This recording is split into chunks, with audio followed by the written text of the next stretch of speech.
ver si realmente se aprendió algo. Muy bien.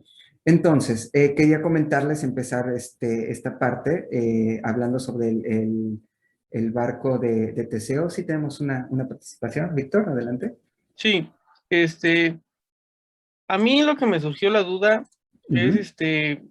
o sea, por ejemplo, ¿cómo podría yo notar un cambio o como a qué tipo de cambio nos referiríamos? Porque sí entiendo que a lo mejor hay personas que a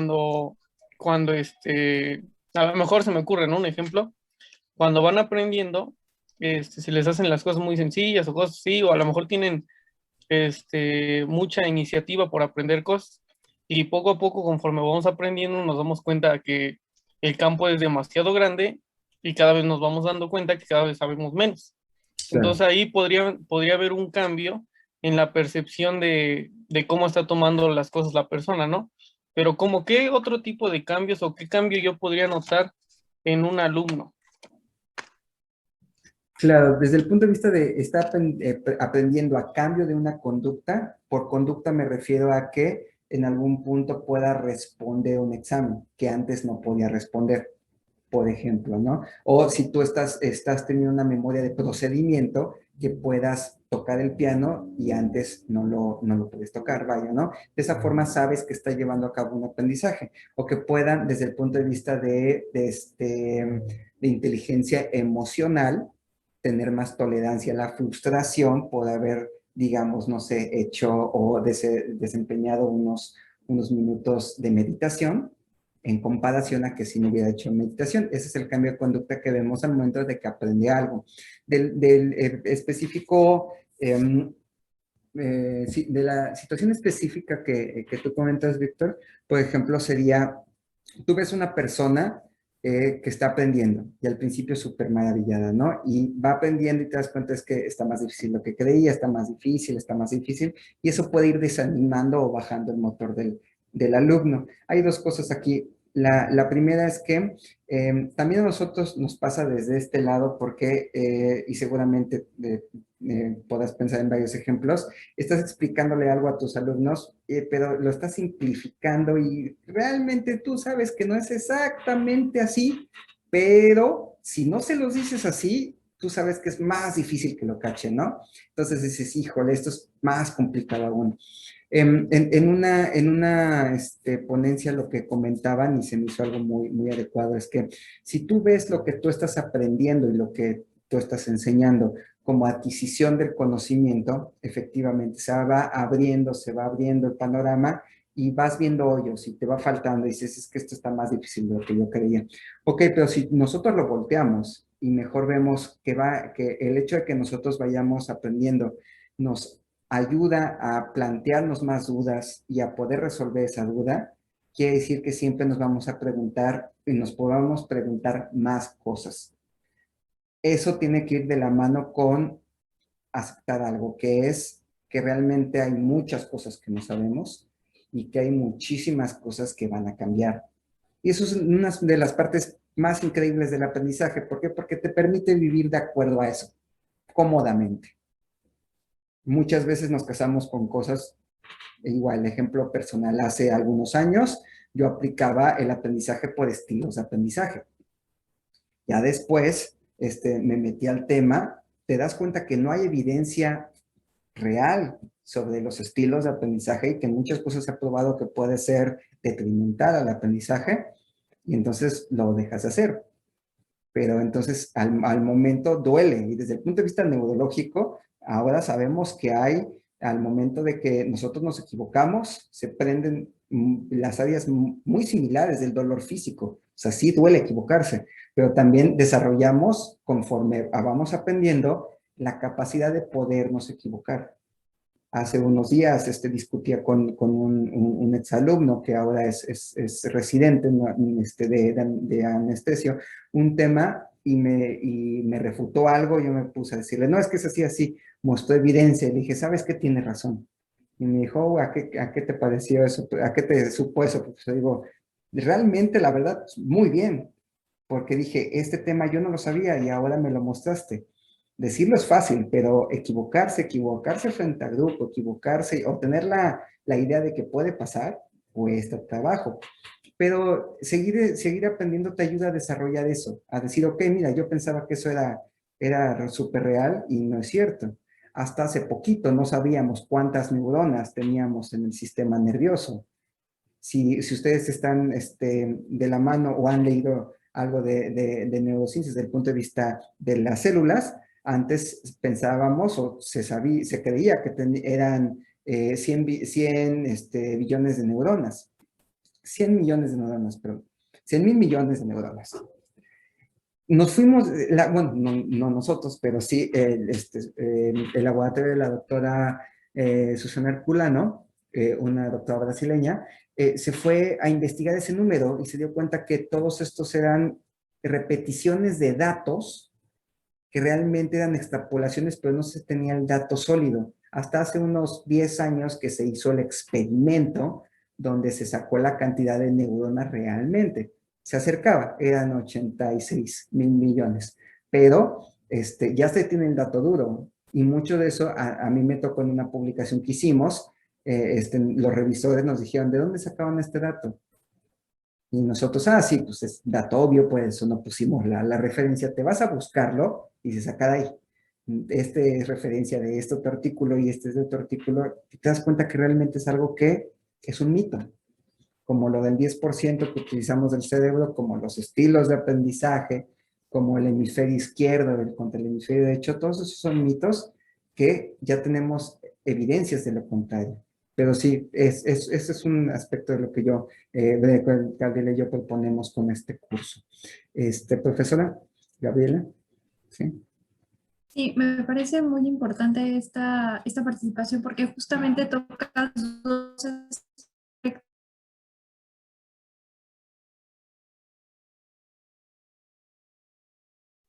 Ya no se escucha la No, profesora. ya no se escucha, te estás trabando, Gabriela. Ya no la oigo yo. Interesantes desde el punto de vista del aprendizaje. Y es uno Sí, te estás, ¿sigo trabando? sí, te estás trabando. Igual Sí, y sin pero creo que no. el video. Sí, se está trabando. Ok, sí. A ver, así. Creo que ya mejor. Sí, bueno, mencionaba que hay aquí un punto importante y es el de la motivación, porque la motivación es parte fundamental justamente para el proceso de aprendizaje que más adelante vamos a ver con más detalle.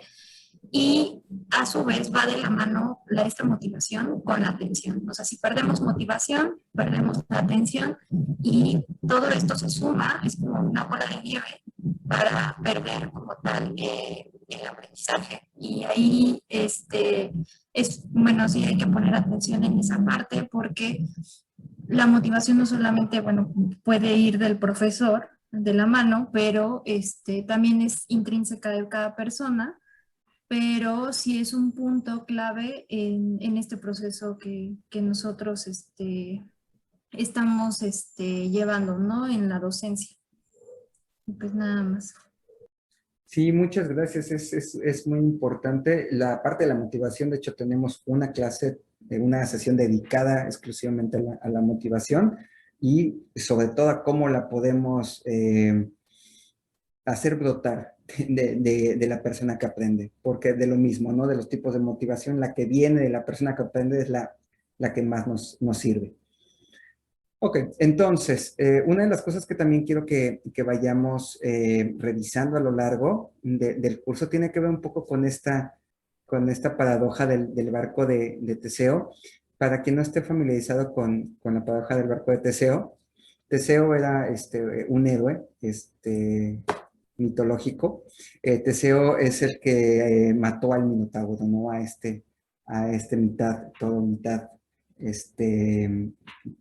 ser humano, y cuando regresa con su barco, las personas deciden conservar su barco para plantear como una muestra, una alabanza a sus logros, ¿no? A lo largo del tiempo, pues, como todo, el barco se va deteriorando, pero lo van arreglando. Cada vez que una parte del barco se deteriora, cambian la parte por una nueva. Entonces esto plantea una paradoja de individualidad, volviendo mucho un poquito a la pregunta de cómo es, o sea, qué es lo que me hace quien soy. ¿Por qué? Porque se plantea que después de pasar una serie de años, en este caso el ejemplo dice, ok, se va quitando una parte, el barco consta de 100 partes, después de 100 años tenemos un barco que no tiene una sola parte original. Y surge la idea, ¿no? O la pregunta más bien, ¿sigue siendo la nave de Teseo realmente? Si ya cambiamos todas las partes. Ahora, después de unos años de que Plutarco, este filósofo, planteó esta idea, la completaron diciendo, ¿qué pasaría si a esto le agregamos una segunda situación? La persona que se encarga de ir cambiando las partes del barco tiene a bien guardar las partes deterioradas y en su taller reconstruye el barco. Entonces, en este punto tenemos dos barcos a partir del barco original de Teseo, uno en el que se fueron cambiando las partes hasta tener un barco con todas las partes nuevas, y tenemos otro barco que fue resultado de sacar todas las partes viejas de ese barco y ponerla en otro lado. ¿A qué vamos con esto? ¿Qué es el elemento de en esta paradoja que lo hace ser el barco original, extrapolándolo a nosotros? ¿Qué es lo que nos hace ser nosotros? Lo que habíamos comentado. La forma en la que nosotros respondemos. ¿Por qué es que si una persona, por ejemplo, por un accidente, pierde una extremidad, nosotros no tenemos problema en determinar que sigue siendo esa persona? Pero ¿qué pasa si la persona pierde la memoria o sufre una enfermedad neurodegenerativa que la hace no poder tomar decisiones? Como un caso súper conocido de neurociencias que lo vamos a revisar con la memoria, que es el caso del paciente HM de Henry Molaison, que perdió la capacidad de formar nuevas memorias. ¿Por qué entonces vemos a la pérdida como tal de esta persona? Esto tiene que ver con que nosotros centramos lo que somos en el sistema nervioso, en las decisiones que tomamos. Y estas decisiones son unas u otras, como ya lo comentamos, dependiendo de lo que aprendemos. Por eso es muy importante, y si en algún momento quedaba alguna duda, espero que ya ahorita esté mucho más centrado, es muy importante el aprendizaje. Y vale mucho la pena dedicar un poco de tiempo a entender cómo aprendemos y cómo podemos mejorar el aprendizaje.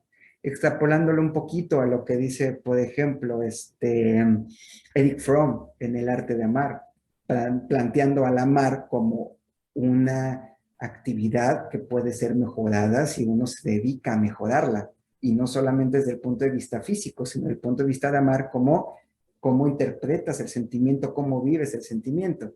Y dice, si el amar fuera tomado o interpretado como hacer negocios, después de cada fracaso en el negocio, obviamente te enfocas a saber qué es lo que salió mal para no ir a meter la pata otra vez, porque te puedes quedar pobre.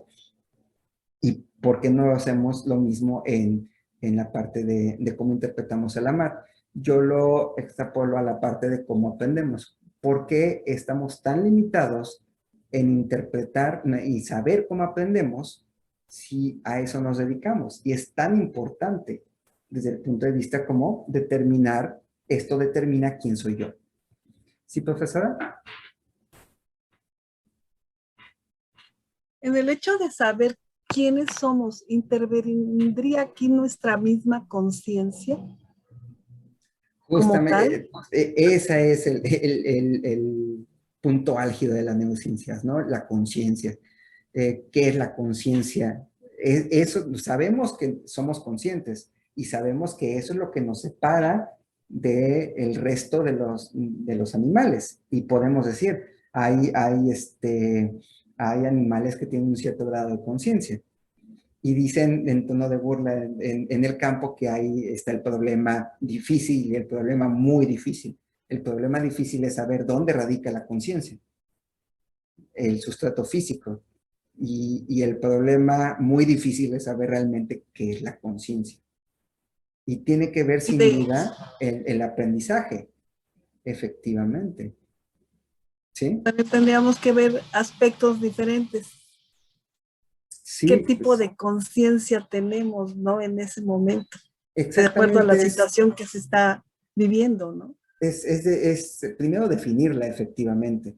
Es muy similar a lo que es la inteligencia. O sea, nos gusta mucho hablar sobre inteligencia, pero tenemos un problema real desde el punto de vista de definir la inteligencia. Sí, de hecho, las pruebas más directas para medir inteligencia son las de IQ, la de coeficiente intelectual. Y tanto es así que cuando empezaron a salir, me parece los 60, 50, 60, 70, empezaron a hacerse populares, al psicólogo que presentó esto, dijo, esto mide la inteligencia. Lo cuestionaron hasta el cansancio de decir, pero ¿qué es la inteligencia? Hasta el punto de que se hartó y dijo, la inteligencia es lo que mide mi prueba. Hasta ahí. Porque es realmente difícil determinar qué es inteligencia. Cada quien adquiere la definición que mejor le acomode. Vamos a ver nosotros una definición desde el punto de vista de las neurociencias, que es la que más nos acomoda y más nos sirve. Pero sí es un punto muy importante. Muchas gracias, profesor. Ok, para esta primera parte del desarrollo vamos a darle una revisada. Todo es muy general y siempre muy aterrizado a lo que nos interesa. Empezamos con el desarrollo embrionario del sistema nervioso, conocer el origen de las estructuras y describir el desarrollo celular, porque al fin y al cabo vamos a hablar de células. Del punto importante de este curso es aterrizarlo en algo físico. ¿Dónde se guarda la memoria? Si es que se guarda. ¿Dónde se produce la memoria?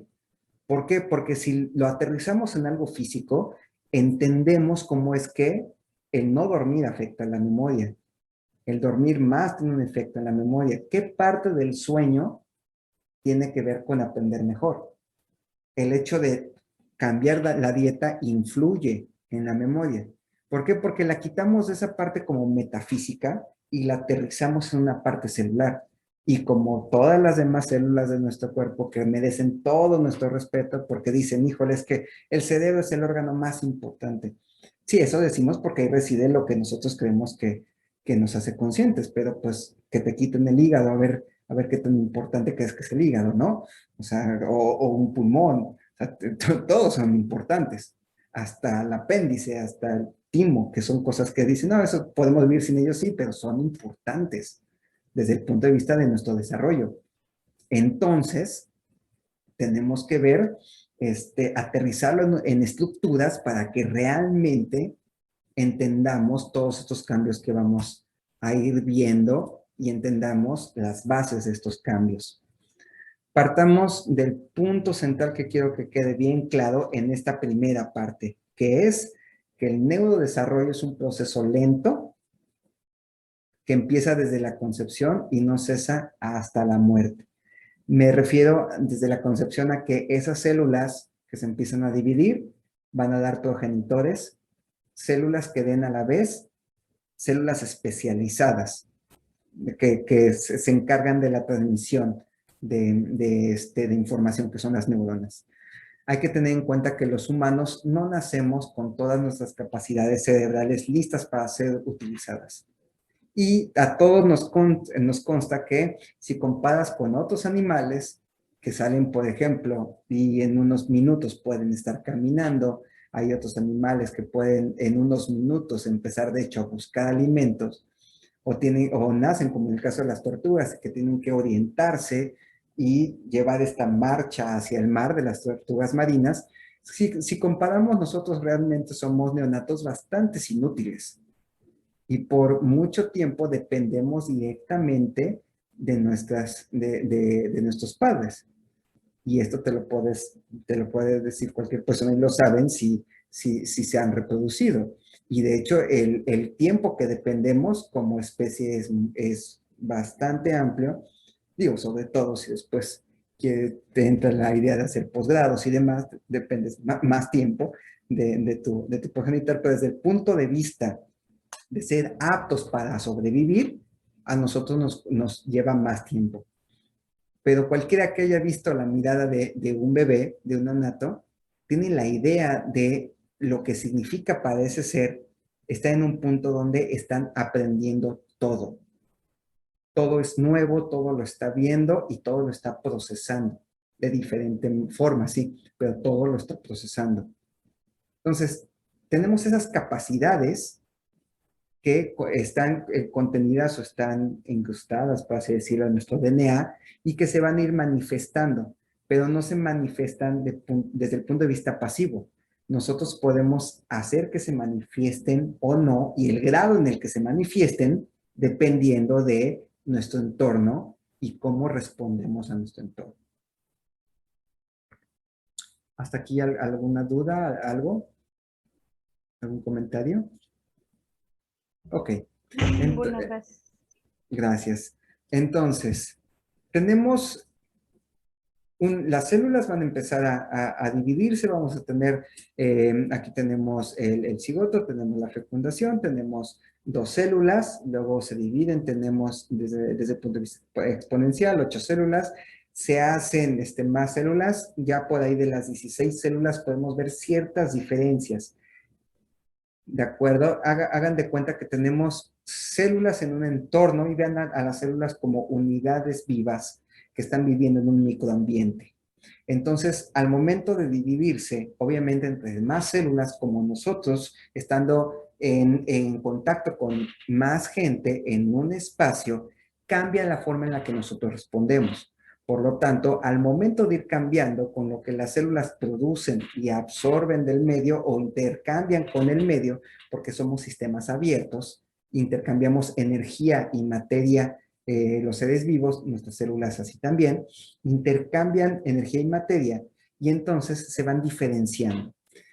Cuando tenemos más de 100 células, aquí pueden ver ustedes que ya tenemos una diferenciación importante en 2 tipos de células. Se van a ir acomodando y se van a hacer 2 capas. Un embrión bicapilar o de bicapa, de 2 capas. Estas 2 capas que aquí tenemos acá las denominamos epiblasto e hipoblasto. ¿De acuerdo? Tenemos la parte embrionaria y la parte no embrionaria, o por ejemplo, aquí en este caso el saco de York, que va a dar, va a producir otras células que ahorita vamos a ver a continuación. Aquí vemos cómo está esta parte simbiótica, por así decirlo, pegada a la parte de la madre, por la cual se va a nutrir las células de la madre, de este lado, y va a tener esta comunicación metabólica, por así decirlo, de sangre, etc. Pero ahorita nos vamos a enfocar particularmente en este embrión que tiene 2 capas. Este embrión de 2 capas empieza a diferenciar una parte de las células. Recuerden, va cambiando. Antes había unas condiciones en las que estaban todas las células amontonadas, se van diferenciando, se hacen 2 capas y al momento de que se diferencian esas 2 capas, cambia la forma en la que perciben el medio las células.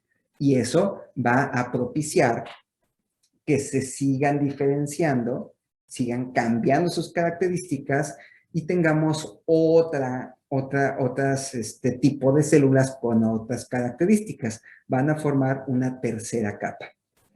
Cuando están formando esta tercera capa, ya podemos hablar en esta otra vista, estamos viendo lo que está en la anterior, lo estamos viendo desde arriba, van a haber ciertas células que van a empezar a cambiar los factores que liberan al medio y van a interferir o van a propiciar el desarrollo o la diferenciación de las células que están alrededor de ellas. Ya lo comentamos, cambian las condiciones. Una de esas condiciones es que va a haber una diferenciación entre la parte craneal del sujeto en formación y la parte caudal.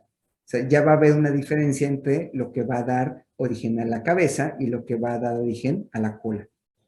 Y las células van a empezar a acomodarse en este embrión que ya es trilaminar que tiene una parte de ectodermo, la parte más externa, perdón, una parte de mesodermo, la parte intermedia que estamos viendo de este lado, y la parte del endodermo, la parte más interna. Entonces, de esta parte del ectodermo van a empezar a diferenciarse las células en una placa neural. Esto es una placa formada por por células diferenciadas más bien, que se van a acomodar en esta disposición. Cuando se empiezan a acomodar en esta disposición, los factores que secretan hacen que se empiece a doblar esta misma capa, esta misma placa se empieza a doblar aquí. Aquí lo vemos desde otro punto de vista. Vean, de este lado, del lado izquierdo de su pantalla, tenemos la parte embrionaria. Aquí ya tenemos las 3 capas y vemos que de la parte externa de esta empieza a doblarse, a invaginarse. Lo que se está invaginando es esta placa neural. La placa neural aquí la vemos de color morado. Esta placa empieza a invaginarse, empieza a meterse, y vean de este lado cómo se va metiendo. Entonces los extremos que vemos acá hacen contacto y se fusionan. Al momento de fusionarse, entonces tenemos que esto, lo que queda más externo, se va a transformar en piel. Estas células que quedaron en los extremos de donde se dobló la placa se llaman crestas neurales, de este lado en verde, y van a dar origen a partes del sistema nervioso que están fuera, o más bien neuronas que están fuera del sistema nervioso, como las que tenemos en el intestino, la parte entérica. Y esto que vemos en morado, lo que formó la invaginación y se cerró, va a dar origen al tubo neural. Como todo buen tubo que se respete, tiene que tener en medio una luz, o sea, un espacio, y va a estar formado las paredes por células. Este tubo neural empieza a diferenciarse, a cambiar su grosor, pero no todo al mismo tiempo. Empieza a cambiar el grosor dependiendo de la parte de la que estemos hablando. Del lado izquierdo pueden ver, aquí déjenme poner el señalador, aquí tenemos vesículas. Estas vesículas son estos ensanchamientos diferenciales.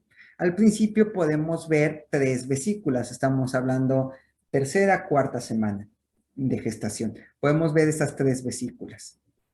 Y ya empezamos a identificar la vesícula que está de este lado, el prosencéfalo, es la más amplia. Luego tenemos el mesencéfalo y luego tenemos el rombencéfalo. Estas vesículas, después de la 5ª semana, van al momento volver a tener un ensanchamiento diferencial. El prosencéfalo de este lado va a dar origen al telencéfalo y al diencéfalo. El mesencéfalo se queda básicamente igual. Y luego tenemos el rombencéfalo que da lugar al metencéfalo y al mielencéfalo. Los nombres no es como tal lo importante es la concepción de que vean cómo de este lado el telencéfalo, la parte más rostral, la parte más craneal, es la que crece más. ¿Y por qué? Porque en nuestra especie va a dar lugar al cerebro. El diencéfalo a la parte de integración, a la parte de los núcleos subcorticales que vamos a hablar ahorita en esta misma sesión, como el tálamo, el hipotálamo, el mesencéfalo al cerebro medio, y luego tenemos la parte más caudal, al tronco encefálico, al puente, al cerebelo como tal, a la médula oblonga, y luego se continúa con la médula espinal. Entonces, desde el punto de vista de la evolución, sabemos que, bueno, o una de las teorías es que estas estructuras se fueron superponiendo. Por lo tanto, hablamos que en la parte rostral, la parte craneal de este lado, tenemos las estructuras evolutivamente más nuevas. Y es, por ejemplo, donde está toda nuestra corteza. Luego ya tenemos las partes subcorticales, luego ya tenemos la parte del tronco encefálico, luego la médula espinal, ¿no? Entonces, aquí tenemos que el mensaje o el resumen, lo importante es que nosotros tenemos este ensanchamiento diferencial. Y este ensanchamiento diferencial corresponde con la cantidad de células que forman esas estructuras. Como ustedes pudieron ver, la cantidad de células donde se va, o más bien, la mayor concentración de células, de neuronas en este caso, va a estar enfocada o va a estar concentrada en nuestro caso, en nuestra especie, en la corteza. Vean cómo de este lado, a partir del ventrículo, que es lo que salió de la luz de nuestro tubo neural, ahí esa luz del tubo neural, ese espacio evolucionó, más bien se desarrolló hasta llegar al ventrículo, a los ventrículos, perdón. A partir de ahí, hacia la parte más externa, de este lado, es donde van a migrar las células, las neuronas. Vean en B, de este lado, cómo tenemos precursores neuronales en la zona subventricular y cómo van a ir migrando, y como lo comentamos, todo buen viaje te cambia. Entonces vean cómo estas neuronas van diferenciándose, estos precursores neuronales van diferenciándose hasta llegar a una capa donde ya se van a quedar ahí a vivir y van a hacer conexiones. No todas se quedan a la misma capa y no todas las neuronas que se quedan en la misma capa son iguales. Aquí vemos cómo va de nuevo esta situación de la migración, desde la parte más cercana al ventrículo hasta la parte más exterior. En este caso, la corteza. Vean cómo hay otras células que son células gliales que marcan este andamiaje de las neuronas para que el precursor pueda pegarse a este andamio, ir avanzando de este lado, ir transformándose, llegan a su punto ya siendo neuronas y entonces establecen conexiones. Tenemos muchísimas neuronas y esas neuronas, como ya lo comentamos, van a la vez a formar muchas conexiones. Vamos a verlo más adelante. Esta imagen me encanta, préstenle bastante atención porque es el resumen de la parte de desarrollo que hemos visto. Cómo empezamos desde la placa neural, luego tenemos este cúmulo de células que van a ir marcando la diferenciación y el desarrollo del sistema nervioso, que es la notocorda, que hablamos de ella, sin mencionar el nombre. Se forma el tubo neural gracias a la notocorda y luego de la luz del tubo neural, la parte ventricular, empiezan a migrar primero las células de andamiaje. Luego esas células precursoras de andamiaje ya forman la glía y ya en esa glía empiezan a migrar las neuronas, a formar capas, vean de este lado, y luego ya que forman capas, vienen otras células, las llamadas células de sostén, otro tipo de glía como los astrocitos, los oligodendrocitos, vamos a ver sus funciones más adelante, y la microglía para ya formar como tal esa red que tenemos en cuestión del cerebro. Vean, esto es muy importante, es uno de los mensajes principales de la parte de desarrollo. El cerebro se va desarrollando desde la concepción hasta el final de la vida del individuo, pero no se desarrolla todo al mismo tiempo. Recuerdan que hablamos sobre las estructuras más caudales son asociadas a estructuras más antiguas desde el punto de vista evolutivo. Aquí también lo podemos ver desde el punto de vista del nacimiento. Vean cómo el tronco encefálico, el mesencéfalo, el tálamo, en este caso en representación de los núcleos subventriculares, y luego la corteza, de este lado, tienen diferentes tiempos de desarrollo. Vean acá, las estructuras más caudales, perdón, se desarrollan de manera prenatal, mientras que, por ejemplo, la corteza, la mayor parte de su desarrollo hacia ya la madurez es postnatal.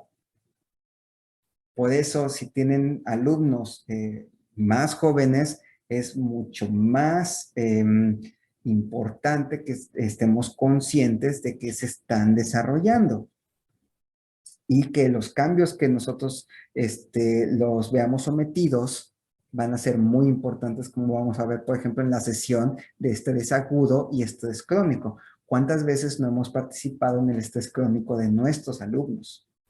por ejemplo. Y esto va a tener una repercusión muy importante, no solamente en cómo aprenden en ese momento, sino cómo van a aprender el resto de su vida. ¿Qué tanto es tantito y si realmente muchas células es igual a mucha memoria? Ese es un punto importante que vamos a discutir más adelante. La memoria tiene que ver con las conexiones que hacen las neuronas, pero no necesariamente tener muchas conexiones significa tener una mayor capacidad. Vean estas imágenes. Aquí tenemos el recién nacido, bueno, la caricatura, la representación de un recién nacido, de un sujeto de 1 mes, 9 meses, 2 años, y el adulto, ¿no? Y entonces podemos decir, ah, muy bien, entonces aquí vemos cómo la mayor parte de su capacidad cognitiva es a los 2 años. Y eso tiene que ver con otro mito, el mito de los 3 años, de los periodos críticos de aprendizaje, en el cual si no aprendes algo dentro de los primeros 3 años, ya valiste. Esto no es cierto. También lo podemos ver como que uno va perdiendo la capacidad. Sí vamos perdiendo neuronas, eso es innegable, pero básicamente vamos perdiendo todas las neuronas, digo, todas las células de nuestro cuerpo. Algunas se recambian, otras ya no se recambian tan rápido. En el caso de las neuronas, el recambio es muy lento, pero la pérdida neuronal no tiene que ver con la pérdida de la capacidad. De hecho, de este lado, de estos 9 meses a los 2 años y luego al ser adulto, hay procesos de poda neuronal. ¿Qué quiere decir esto? Que las células gliales activamente cortan las comunicaciones, cortan las dendritas. ¿Por qué? Porque necesitan darle forma. Todo migra y se hace como un arbusto con muchas ramificaciones y se conectan. Ah, pues para darle forma y que funcione, tiene que haber una poda para quitar estas demás. Tanto es así que se ha visto que en pacientes, por ejemplo, que tienen crisis convulsivas o que tienen extremos en este abanico que es el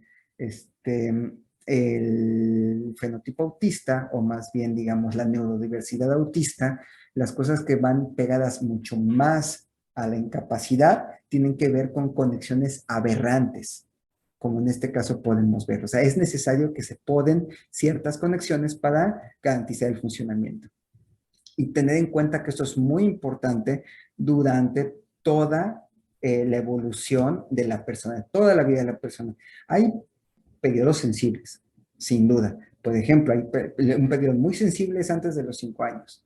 Un periodo también muy sensible antes de la adolescencia del sujeto, que son periodos donde realmente van a tener mucha incidencia los factores del entorno para determinar cómo aprende ese individuo y cómo se forman las conexiones.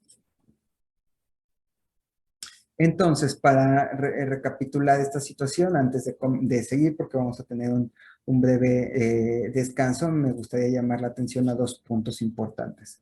El primer punto, seguimos aprendiendo siempre. Y el segundo punto es que tenemos la capacidad para seguir aprendiendo, solamente que aprendemos de forma diferente. Si nosotros queremos aprender algo, no es lo mismo aprenderlo de niño, aprenderlo de adulto.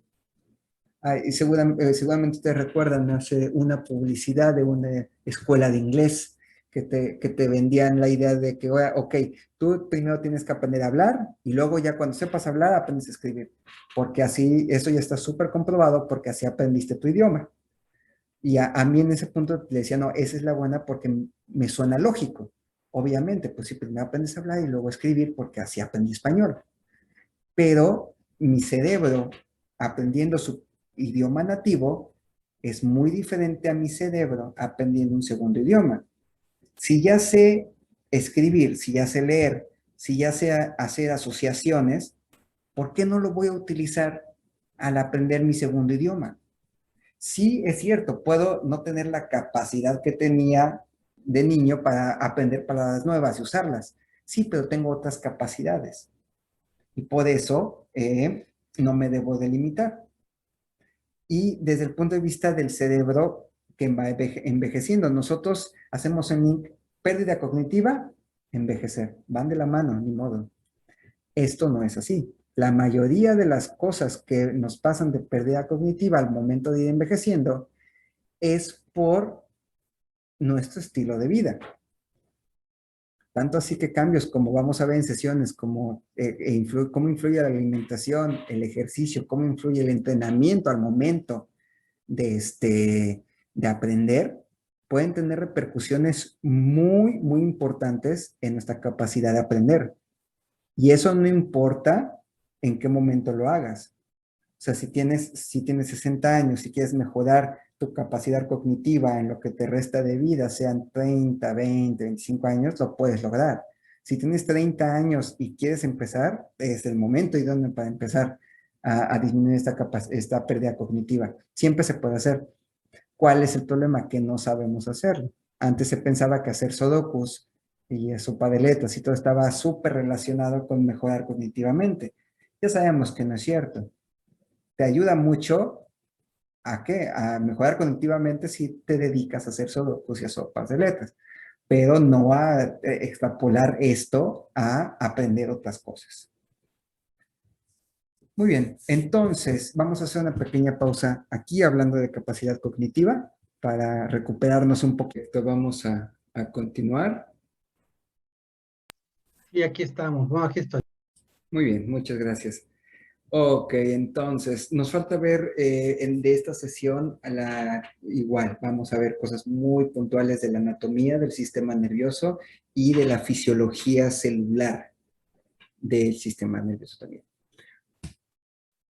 Entonces, en esta parte de la sesión vamos a ver la organización, describir estructuras como las meninges, estas capas que recubren al sistema nervioso, el sistema ventricular, del que ya estuvimos hablando durante el desarrollo, esta parte del medio del tubo neural que va a dar lugar a los ventrículos.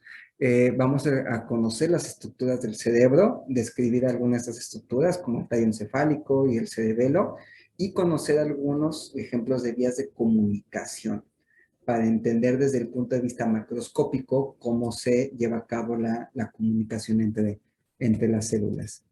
Entonces, nada más para irnos situando de forma muy básica, muy, muy amplia, tenemos la organización del sistema nervioso en un sistema nervioso central y uno periférico.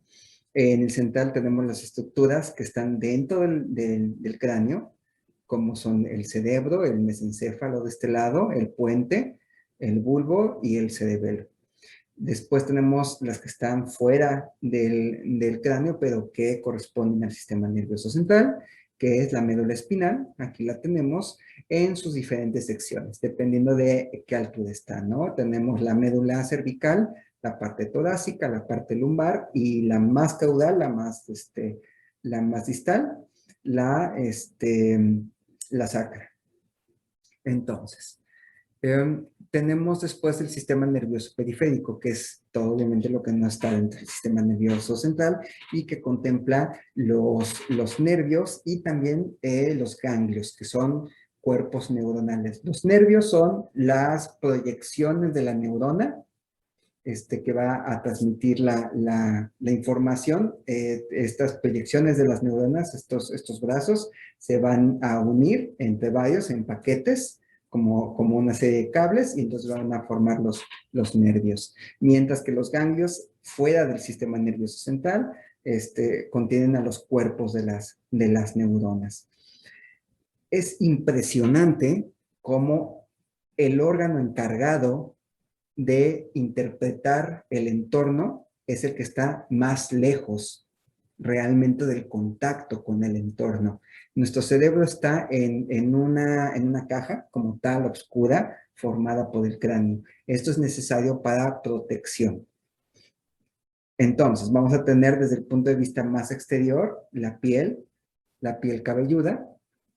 Luego tenemos el cráneo, está formada por los huesos. Es importante conocer los huesos porque nosotros vamos a identificar zonas de la corteza dependiendo de la proximidad que tengan con el hueso, ¿no? Por ejemplo, tenemos el lóbulo frontal, va a estar en proximidad del hueso frontal. Aquí lo tenemos, la parte más anterior.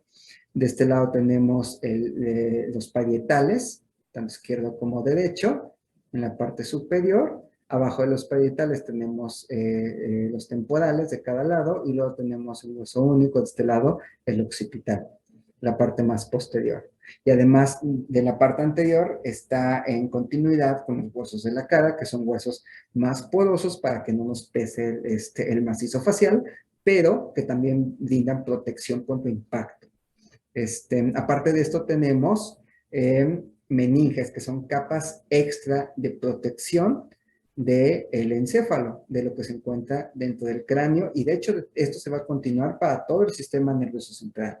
Eso es lo que le da la definición de central, que está cubierto por estas capas, y además va a tener continuidad con la capa de los nervios. Esto aísla al sistema nervioso. Hasta relativamente hace poco se pensaba, por ejemplo, que el sistema nervioso no tenía una comunicación directa desde el punto de vista inmunológico con el resto del cuerpo. Ahora sabemos que sí, pero ¿qué lo hizo tan difícil de determinar?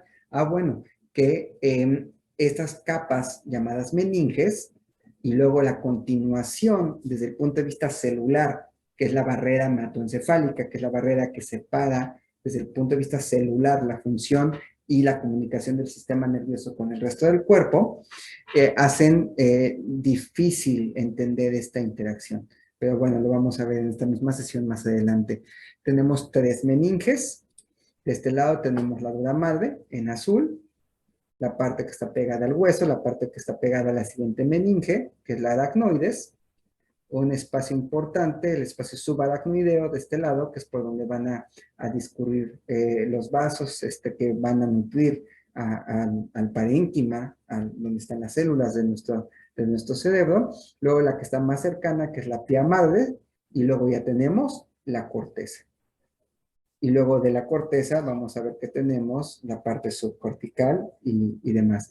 Aquí tenemos el espacio subaracnoideo y vemos en esta caricatura cómo van a llegar los vasos. En este caso está ejemplificando una arteria, y esta arteria va a mandar prolongaciones para nutrir a esta parte de nuestro cuerpo. El cerebro, exclusivamente el cerebro, pesa más o menos 2 kilos, entre 2,800, casi 3 kilos, dependiendo de la técnica para medirlo, pero consume muchísima energía y por lo tanto requiere glucosa y oxígeno a libre demanda y en todo momento y en una muy buena cantidad. Por lo tanto, es muy importante la parte vascular que vamos a ver más adelante. Vean esta caricatura que nos ejemplifica cómo ya llegando a la médula espinal, de todos modos, continúa el recubrimiento de estas meninges para separar el sistema nervioso del resto del cuerpo.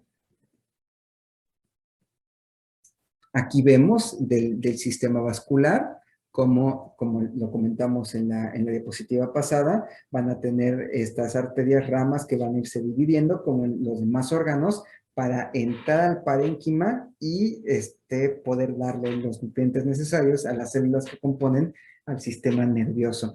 De la misma forma, también tiene un sistema de drenaje, un sistema venoso, que va a llevar la sangre ya con menos oxígeno y con más detritos y con más resultados de metabolismo de esa célula hacia el corazón, ¿no? Bueno, tuvimos sacarlo de la cabeza, luego al cuello, etcétera, hasta el corazón y luego los pulmones. Y es lo mismo, pero en el sistema inverso, por así decirlo. Vamos a tener estas ramas que se van a hacer cada vez vasos más grandes y que van a llevar la sangre de regreso. Es muy importante tener en cuenta que, por ejemplo, desde el punto de vista, lo que antes se consideraba demencia senil, que es un término que ya no se utiliza, que era básicamente perdías capacidades cognitivas porque ya estabas muy grande, ya se vio que muchas de esas son problemas metabólicos que tienen que ver, por ejemplo, con que la persona se deshidrate, porque eso sí, va bajando la percepción de sed mientras vamos aumentando nuestra edad. Cuando la persona está más grande, no reporta la necesidad tanto de tomar agua y entonces pueden deshidratar. Y esto condiciona problemas con manejo de moléculas como los iones, ¿no? O más bien de iones, de moléculas cargadas, de partículas cargadas, perdón. Y esto hace que cosas como la demencia O sea, se pierde esta comunicación. ¿A qué voy con esto? A que situaciones metabólicas tan particulares como podría ser el aumento de un ion por deshidratación, hacen que se pierda la homeostasis del funcionamiento de este órgano. Recordemos de este lado los ventrículos, un aporte extra para tener el cerebro más protegido es esta capa del líquido cefalorraquídeo o esta situación de tenerlo inmerso en un líquido para evitar daños por movimientos bruscos. El líquido cefalorraquídeo se produce en los ventrículos, que sería el equivalente a la parte central del tubo, que se fue ensanchando. Tenemos los ventrículos laterales en esta parte, lo más cercano digamos, a la línea media que lo podemos ver. Tenemos los ventrículos laterales que se comunican ya a la parte media de lo que nosotros vimos, de nuestro tubo neural, que ya dio paso a los ventrículos, el tercer ventrículo, y esta a la vez se comunica al cuarto ventrículo. Vean, esto es para que también se puedan movilizar productos de degradación que utilizan las neuronas y las células gliales y que puedan también llegar otros productos metabólicos que necesitan para seguir trabajando. Aparte de darle sostén, de dar soporte, de protegerlo, también da un aporte de nutrición. Y este líquido se encuentra en movimiento, en una constante reutilización, producción y reabsorción, y tiene esta forma de fluir, ¿no? Desde el centro del encéfalo, baja hacia la parte más caudal y luego regresa para ser reabsorbido por este sistema ventricular. ¿Cómo está la anatomía macroscópica? Vean cómo en el encéfalo tenemos una división que ustedes ya conocen, la sustancia gris y la sustancia blanca, siendo la sustancia gris donde están los cuerpos de las neuronas. Y la sustancia blanca, la organización de estos haces, de las proyecciones de las neuronas que lanzan, o bueno, más bien que por las cuales lanzan o reciben información. Vean que en el cerebro los somas, los cuerpos neuronales, están en la periferia, organizadas en esta corteza, que tiene sus capas, como vamos a ver, y ya vimos un poquito en el desarrollo, y que se van doblando para tener más zona, para tener más cantidades de neuronas. Esto es súper importante para nosotros. La corteza tiene un gran número de neuronas. Si nosotros comparamos el tamaño de nuestro cerebro, sin duda no es el más grande de los animales, por ejemplo. La ballena, el elefante tiene cerebros mucho más grandes. Si comparamos la corteza, obviamente también tienen cortezas mucho más grandes, pero en proporción nuestra corteza es mucho más grande que la de ellos. Y ahora si nos vamos al el tamaño de las neuronas, nuestras neuronas son mucho más pequeñas. Y esto nos permite el tamaño de la corteza, cómo está organizado en las circunvoluciones, en estos giros, nos permite acomodar mucho más neuronas pequeñas en este espacio. Entonces tenemos más neuronas, más conexiones, y eso aumenta nuestra capacidad para poder resolver problemas, por así decirlo, tomar decisiones en la parte de la corteza que vamos a ver. Esta corteza, como vimos que se va desarrollando, en algún momento también sufre o no sufre, presenta invaginaciones, y de esas invaginaciones resultan los núcleos subcorticales, que son estas estructuras que están en la línea media por pares, aquí las podemos ver, que son cuerpos de las neuronas y que esta zona sirve como integración. Quiero que imaginen de dónde viene la interpretación de la información. Cualquier información que quieran. Viene de cómo nosotros percibimos, viene de los sentidos. Entonces esa interpretación va a llegar hasta la corteza en las funciones mentales superiores, las de administración importantes en la corteza, por así decirlo. Bueno, para eso tiene que pasar primero a la parte de integración, de organización, y de eso se encargan los núcleos basales que aquí vemos. Mientras vamos más caudal, aquí tenemos cómo se organizan las neuronas hablando sobre todo en la médula, cambia esta determinación de dónde están los cuerpos y dónde están las proyecciones de las neuronas. Y vemos que los cuerpos neuronales se sitúan ya en el centro y los haces se sitúan en la periferia. Aquí tenemos un corte, bueno, más bien una caricatura de un corte sagital. El sagital es que lo parte en medio. Y tenemos la corteza de este lado, tenemos los núcleos basales, tenemos estructuras grandes que son estructuras de conexión. ¿Qué quiere decir? Estos son proyecciones, son las dendritas y los axones de las neuronas que se están usando para conectarse unas con otras, que forman estructuras porque se conectan varios. Por ejemplo, el cuerpo calloso, que ustedes lo ubicarán por conectar, ser una de las conexiones más importantes en los dos hemisferios, el derecho y el izquierdo. Aquí tenemos otra proyección de los núcleos subcorticales de integración, como es el tálamo. Más hacia la parte caudal tenemos el tallo cerebral, y posterior al tallo cerebral tenemos el cerebelo, que parece como un cerebro pero en miniatura, encargado de muchas funciones de integración, sobre todo de movimiento. Vamos a verlo un poquillo más adelante. Aquí lo tenemos en muerto y a todo color, como empezamos por aquí, la sustancia gris, aquí en un poquillo más rosita, la sustancia blanca. ¿Qué quiere decir aquí? Imagínense las neuronas organizadas por capas, y luego de esas neuronas sacan sus proyecciones a la sustancia blanca, más bien eso forma la sustancia blanca. De este lado, vemos en el centro cómo están los ventrículos, en este caso donde nos ubicamos o al nivel que nos ubicamos, está el ventrículo lateral, estos como cuernitos que habíamos visto. Luego tenemos, por ejemplo, aquí tenemos la corona radiada, tenemos los núcleos basales, por ejemplo, aquí tenemos al putamen, tenemos al caudado de este lado. Aquí la corona radiada es igual materia blanca y nos sirve como para separar, porque también dependiendo de dónde están nuestros cuerpos neuronales, tienen una función. Dicen que una máxima de las neurociencias es que las neuronas que disparan juntas, más bien que se encuentran juntas, disparan juntas. ¿De acuerdo? Esto haciendo alusión a que las neuronas que están juntas y que disparan juntas al mismo tiempo tienen una función en común. Entonces es muy importante determinar la localización.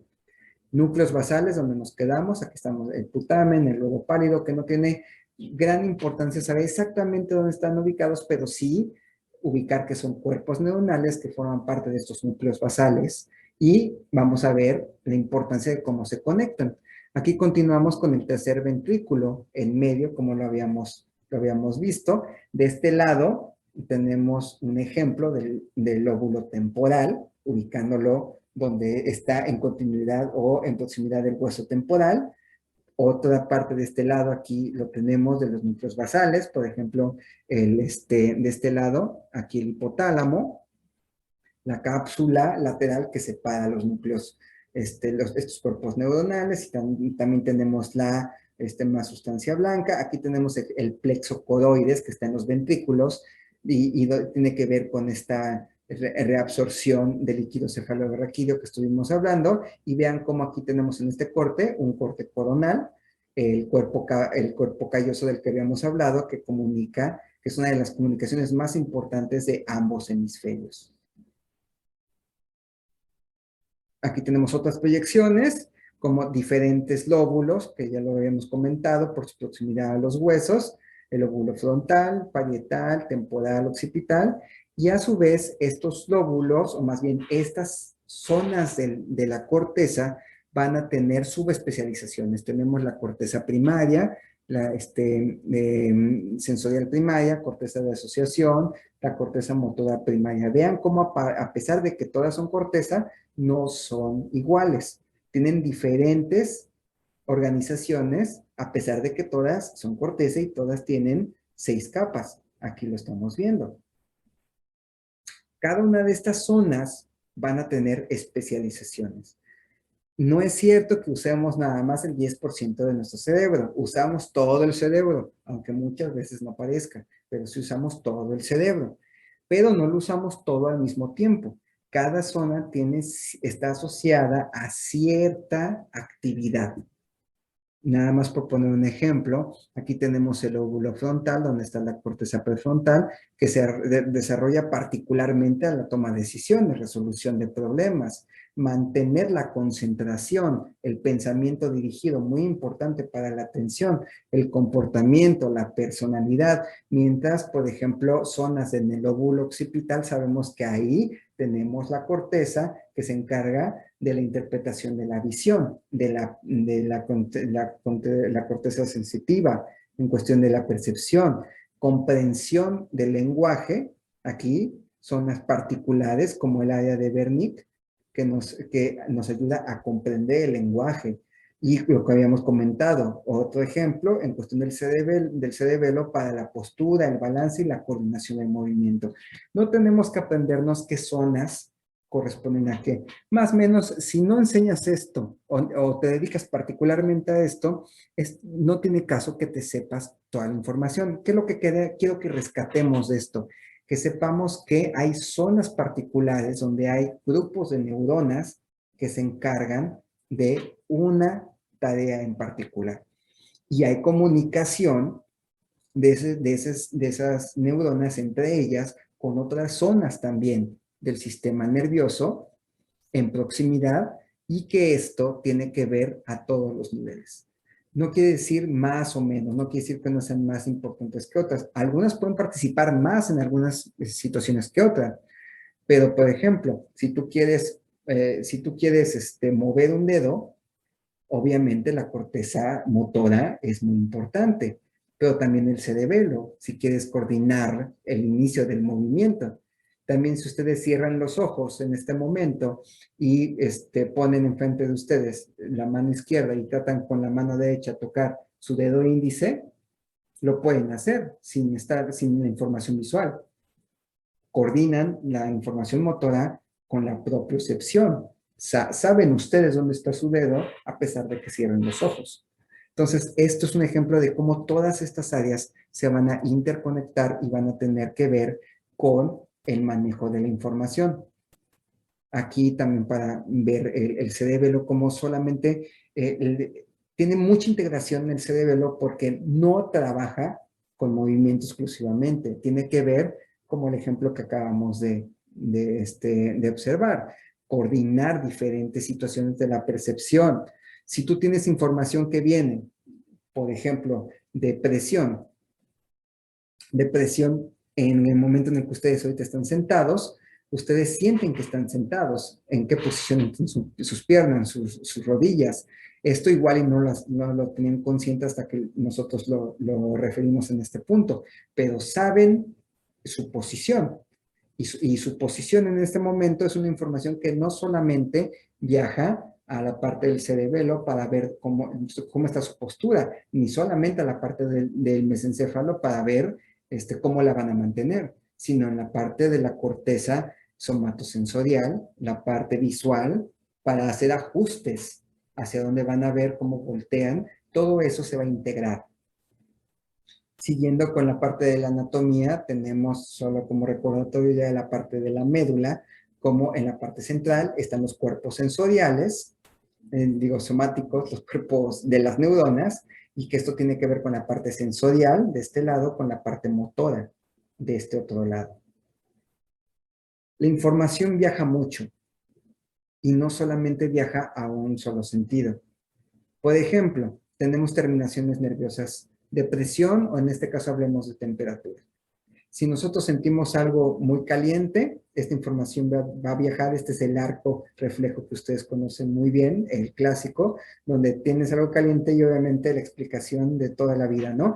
La información no va a viajar hasta la corteza a decir, me estoy quemando y la voy a retirar. No, la información viaja a la parte motora para retirar el dedo si me estoy quemando, pero también viaja hacia la corteza. ¿Para qué? Para aprender.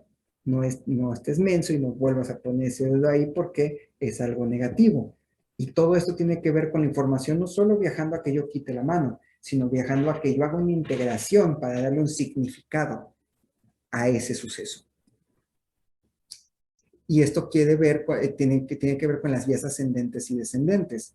las vías ascendentes, que va desde cómo nosotros interpretamos la información del exterior, que puede ser algo tan banal como, por ejemplo, una molécula de 4 carbonos que nosotros sabemos que le da el olor al plátano. Nosotros podemos oler eso y eso puede disparar muchísimas interpretaciones en nuestro cerebro, muchas predicciones. ¿De acuerdo? El cambio de presión en nuestro dedo también dispara señales. Esas señales viajan y son interpretadas no solamente en una parte de la corteza, sino en diferentes partes. Y esa interpretación a la vez tiene que ver con la integración de la información, porque en ese momento estamos aprendiendo algo de la información. Y también tiene que ver con la integración motora, en el caso de dañarnos, por ejemplo, una extremidad, como lo platicamos. De esta parte de anatomía, ¿existe algún comentario, algo que quieran mencionar? Ok, continuamos. Nada más para hablar de esto un poquito más o bueno, ustedes díganme cómo vamos. ¿Vamos bien o ya estamos Bien, como vamos bien. declinándonos? ¿Estamos Bien, bien? Cognitivamente. Sí, vamos bien. Perfecto. Muchas gracias. Ok, entonces vamos a continuar. Nada más para acabar con la sesión de la parte de las células. Es algo que vamos a tocar con mucho más detalle más adelante, entonces ahorita nada más es para identificar las células y darnos una idea. Nosotros partimos del desarrollo, tenemos nuestras células que van a ser precursores de neuronas. Estas células se diferencian, se especializan a neuronas, pero también los mismos precursores de neuronas nos pueden dar astrodocitos y nos pueden dar oligodendrocitos, que son esta parte no solo de mantenimiento que vamos a ver más adelante, no es porque me dedique a la glía como tal, pero sí tenemos que ir dejando un poco atrás la parte neurocentrista de las neurociencias, aunque suene chistoso. Aparte de astrocitos y de oligodendrocitos, tenemos a la microglía, las células del sistema inmune, del sistema nervioso. Estas células son muy curiosas. ¿Por qué? Porque no se desarrollan a partir de precursores neuronales, como las otras. Estas se desarrollan de precursores hematopoyéticos. ¿Esto qué quiere decir? Que las mismas células que dan origen a los leucocitos y a los eritrocitos, a glóbulos blancos y glóbulos rojos, dan origen a la microglía. La microglía ahí por el día 10 y se infiltra, invade al sistema nervioso en desarrollo y entonces empieza a acomodarse, muy similar a como lo hace la glía radial, este andamiaje de las neuronas, y empieza a acomodarse. Y vean cómo esta microglía sigue acomodándose y quedándose en su lugar después del nacimiento. Esta línea punteada marca el nacimiento y estos los días postnatales. ¿Qué va a hacer cada célula? Tenemos diferentes tipos de células, unas que no mencionamos, las células ependimales, que son células como la de los vasos, pero modificadas. Estas van a producir y mover el líquido cefalorraquídeo. Tenemos a los oligodendrocitos. Los oligodendrocitos van a formar mielina, esta sustancia con base en grasas, en lípidos, que van a recubrir las terminales nerviosas y van a hacer más eficiente la comunicación entre neuronas. Tenemos los astrodocitos, que de forma clásica se han caracterizado como las células que metabólicamente ayudan a las neuronas. Les dan de comer y además también participan en la remoción de otras moléculas que pueden afectar el metabolismo de las neuronas. Y tenemos, como ya lo mencionamos, a la microglía. De estos macrófagos, son células que van a fagocitar, se van a comer restos de neuronas, se van a comer también dendritas. Estas son las que participan en la poda de las neuronas que habíamos hablado para darle esta forma a las conexiones. También de este lado vean células del sistema nervioso periférico, como las células satélites, que son células gliales similares a los astrocitos que están en continuidad con los ganglios, donde están los cuerpos neuronales de las conexiones de los nervios. Y las células de Schwann, que son células que cumplen lo mismo que los oligodendrocitos, pero en el sistema nervioso periférico, que es formar esta capa de lípidos. En este caso, las células de Schwann, vean cómo curiosamente envuelve a la terminal nerviosa, mientras esta lanza un bracito nada más, esta envuelve en su totalidad para garantizar la conexión nerviosa. Y obviamente las estrellas, ¿no? Las neuronas, que tenemos de todos los tipos, tenemos multipolares. ¿Qué quiere decir esto? Que comunican por diferentes dendritas y además tienen un axón de este lado. Tenemos las bipolares, que tienen un paso de información de un polo a otro. Tenemos el axón y sus dendritas, una dendrita única. De este lado vemos que las multipolares tienen varias dendritas. Tenemos las unipolares, en el cual la comunicación es axón-dendrita, y aquí tiene en medio el soma o el cuerpo neuronal, y tenemos unas que no tienen axones, que son por mencionar algunos tipos de neuronas. Ahora bien, ya cuando lo vemos en una caricatura como realmente es comillas, entonces es un poquillo más difícil. De este lado vemos aquí el ventrículo, ¿no? Entonces, estas en verde, ¿qué serán? ¿Cuáles serán? Alguien que me diga. Estas en verde, como lo hemos visto. Las primeras que mencionó desde el tejido. Exactamente, las ependimales, ¿no? Las que Es que sí se me pasa a decir ese nombre. Epiqué, perdón, ¿sabes qué? Quería anotar la traducción. ¿Epiqué? Ependimales. Ependimales, gracias. Estas son las las vasculares modificadas, por así decirlo, que producen y mueven el líquido cefalorraquídeo. Luego tenemos un vaso sanguíneo de este lado. Entonces, este es el endotelio. ¿Cuáles serían estas? En naranja. Oligodendrocito.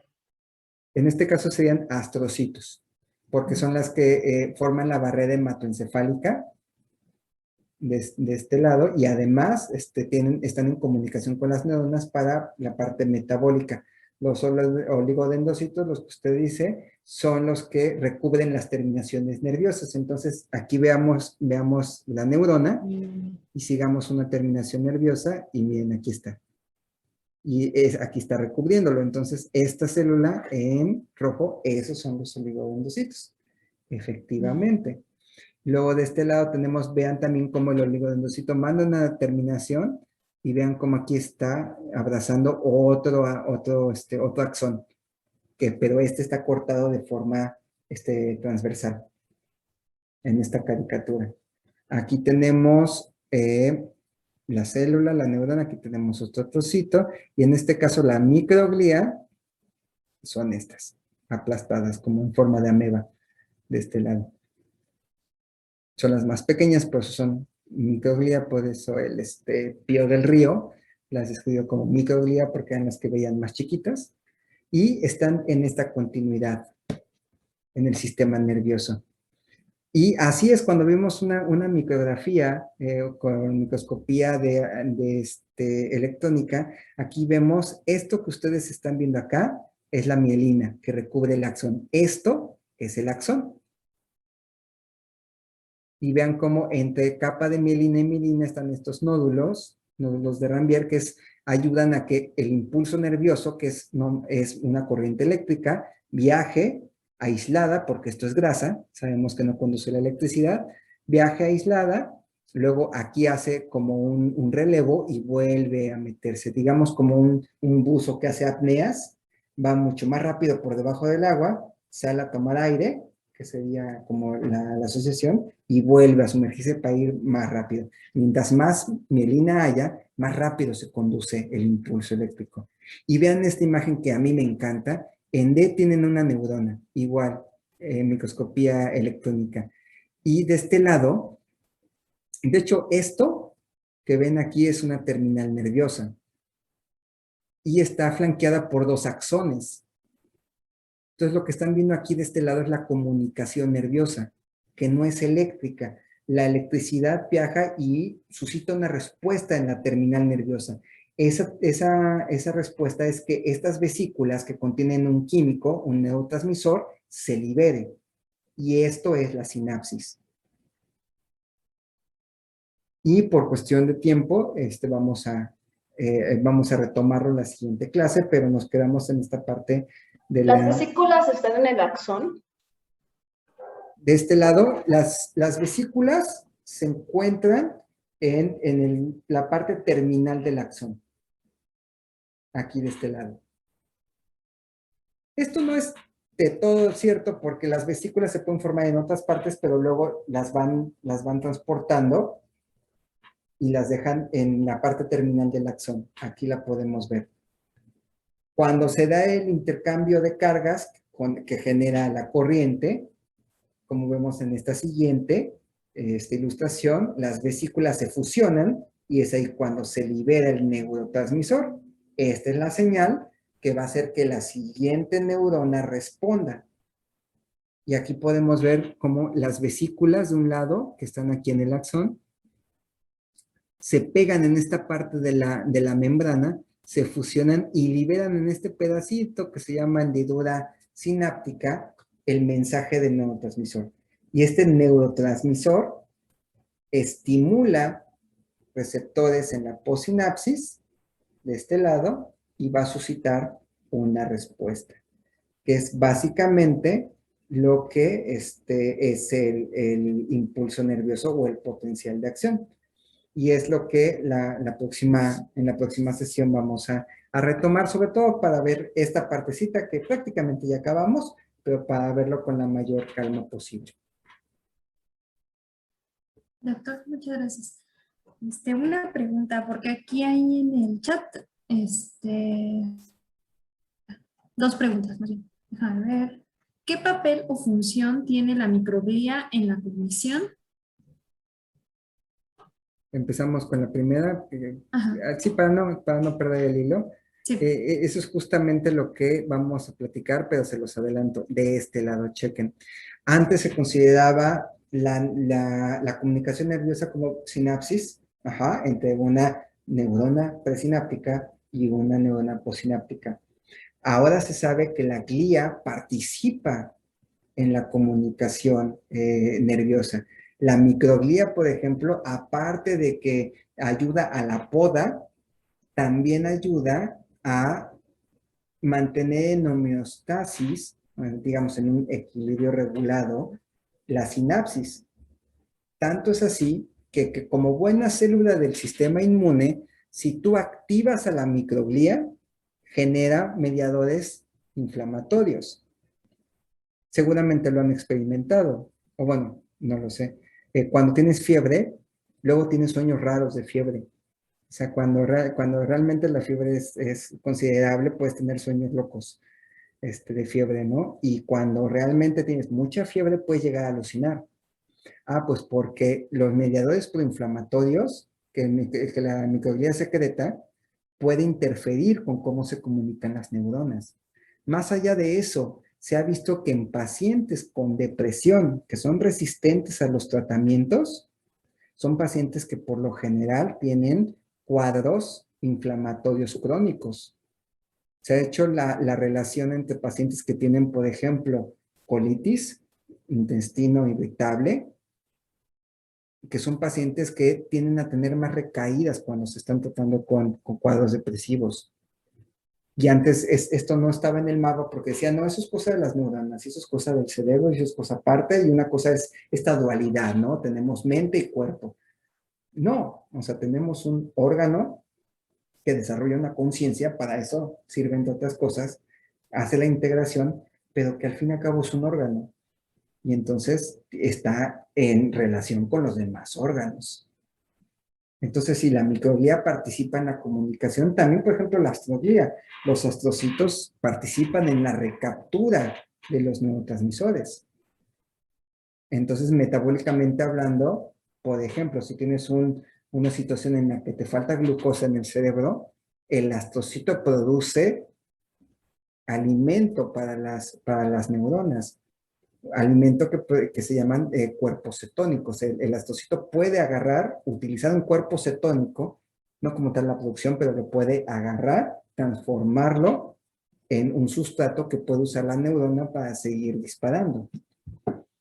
Entonces eso es más o menos centrada la respuesta. Gracias. La Muchas siguiente es, gracias. no sé si rápidamente o en la siguiente clase. Doctor, ¿cuándo se padece una enfermedad en la que hay pérdida de la mielina, habrá riesgo de afectarse la capacidad cognitiva? Claro, sí, claro. Por lo general, las enfermedades desmielinizantes más conocidas son las motoras, ¿no? Las que te van afectando desde el punto de vista de movimiento, puede ser distal a central o central a distal menos frecuente, pero sí llega a pasar y pierdes, por ejemplo, la capacidad de movimiento desde fino hasta grueso, hasta ya no poderte mover realmente. Pero también en pacientes, por ejemplo, que tienen esclerosis, ellos mismos reportan que cuando tienen cuadros fuertes, la concentración, que es la capacidad para la atención, se ve muy mermada, la memoria también se ve muy mermada. O sea, hay enfermedades desmielinizantes centrales en la corteza que están asociadas con pérdidas cognitivas o de procesos cognitivos superiores que les llaman. Entonces sí, efectivamente la desmielinización puede ver con la pérdida cognitiva. Y esto tiene que ver, por ejemplo, con situaciones de isquemia, con situaciones donde se pierde, donde tenemos taponamiento de los vasos y hay una zona donde ya no llega flujo sanguíneo y hay pérdida de esa zona y de hecho se pierde todo, se pierde la neurona y se pierde la mielina, pero lo curioso es que ahora sabemos que lo que limita la reconexión no es como tal que la neurona ya no pueda enlazarse con otra neurona, sino que la mielina lo impide. Eso es muy interesante y si nos da tiempo en otra sesión lo podemos hablar con más calmita. Pues Sí, de hecho hay otras dos preguntas muy interesantes de tu tema favorito, de la microglía. Pero bueno, antes de eso, ahorita las guardo esas preguntitas. No sé si ahorita o en la siguiente, dependiendo de los que tengan tiempo. Pero antes de eso quería darles un mensaje, porque también me preguntaban de lo de la asistencia. Entonces no sé si todos escucharon al principio. Hay un formato de asistencia dentro del Drive que ahí ustedes pueden ingresar para poner ya sea su nombre o decir presente para que lo llenen y está por semana. Entonces ahí está. ¿Lo puedes repetir el formato? ¿Dónde está, por favor? En el Drive que les compartí en el correo o se los vuelvo ahorita a mandar por aquí por el chat. Ahí está básicamente la información del curso, información complementaria, y vamos a subir las presentaciones, los videos que se vayan grabando, etcétera. Y más que nada es material e información. Pero ahí hay dos formatos importantes. Uno que es el de la asistencia, en donde ustedes pueden ingresar y poner su asistencia. Y el segundo es para una mini presentación para saber más o menos cómo bueno, cómo son ustedes y a qué se dedican. Como es un grupo multidisciplinario, nos interesa saber qué tan homogéneo o heterogéneo es el grupo. Nada más. ¿Alguna otra duda? ¿Alguna otra duda? No, gracias. Pues si les Muchas parece, gracias. para respetar los tiempos, y vamos a tratar de respetar de lo más los tiempos, porque sabemos que en el mundo de ahorita lo que hacemos es cambiar de Zoom a Zoom y psicotizarnos en medio. Vamos a guardar las preguntas. La siguiente sesión podemos iniciar con las preguntas, esta última parte. De nuevo, nada más rápidamente agradecer a Gabriela por invitarme a participar con ustedes. Todas las preguntas también muy importantes, háganosla llegar. Si es por correo, en el live, por favor, eso es lo más importante, que esto realmente les sirva. O sea, no que quede como algo anecdótico. Y si en algún momento surge la duda y así como, a ver, maestros, no sé cómo esto lo vamos a aterrizar, si son puras células, háganoslo saber y vamos a tratar de enfocarlo a que realmente nos sirva. De nuevo, invitarlos, vamos a estar subiendo algunas lecturas, tratando de que sean lo más amigables posibles. Y de nuevo, ¿no? Si hay dudas, comuníquenlas. Lo más importante es que sea productivo para todos. No sé si están de acuerdo, Gracias. pues. Sí, de acuerdo, gracias. Sí, muchas gracias. Nos Gracias. vemos en nuestra Gracias, siguiente buenas sesión tardes. del jueves.